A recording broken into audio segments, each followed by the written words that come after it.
entre l'eau de robinet, les eaux de source et la possibilité d'une eau minérale faiblement minéralisée sont évidemment la question clé de la situation. Et puis, écoutez, je crois qu'il faut qu'on échange entre nous pour essayer de répondre à la question. Madame Frédérique Tornier et les futures mamans, est-ce qu'elles connaissent l'importance que l'eau a pour la vie de leur fœtus et pour leur lait après ? Je dirais oui et non. Oui, parce qu'il y a quand même des messages qui passent sur l'importance de boire plus quand on est enceinte ou quand on allaite.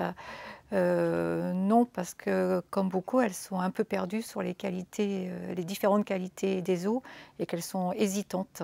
Quand il s'agit d'un nouveau-né à terme, la composition corporelle comporte 75% d'eau. L'enfant 60%. 60% et l'adulte 60%. S'il a une composition corporelle normale. Plus les enfants sont petits, plus ils ont besoin d'eau par kilo de poids. Alors, dans le premier mois de la vie, pour un nouveau-né à terme, les besoins, c'est 150 ml par kilo. Quels sont les différents types d'eau? Qu'est-ce que vous connaissez? Qu'est-ce que vous utilisez? Pour mon petit, j'utilise une eau faiblement minéralisée. Moi, j'utilise de l'eau de source et de l'eau minérale. Moi, j'ai plutôt fait par un choix de facilité, disons. J'ai pas cherché à aller regarder les étiquettes. J'ai pris ce qui était le plus classique.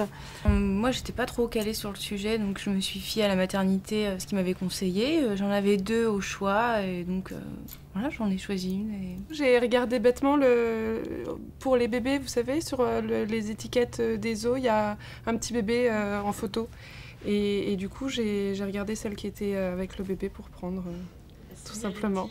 Ouais. Que buvez-vous comme eau, vous Moi, quand j'allaitais, je faisais également attention à ce que je buvais. Donc, je buvais de l'eau minérale et de l'eau de source également. J'alternais. Je variais les plaisirs. Et moi, je bois de l'eau en carafe filtrante. La réflexion qu'on doit avoir, qui était celle de votre introduction sur le choix des eaux, c'est d'essayer de trouver pour chaque enfant ce qui est le meilleur pour lui.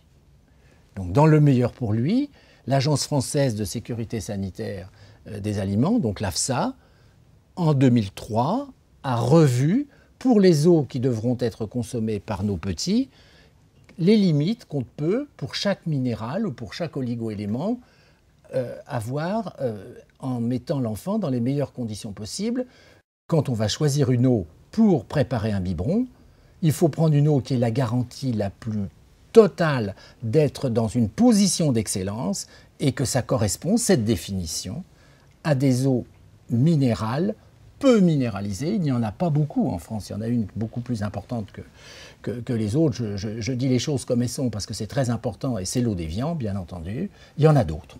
Il y a l'eau de Volvic, il y a l'eau de Valvert, il y a quelques autres possibilités, il faut dire les choses aussi comme elles sont. Est-ce que votre opinion a évolué? Je vais peut-être regarder un petit peu plus les étiquettes et apprendre à lire les pourcentages de quoi est composée l'eau.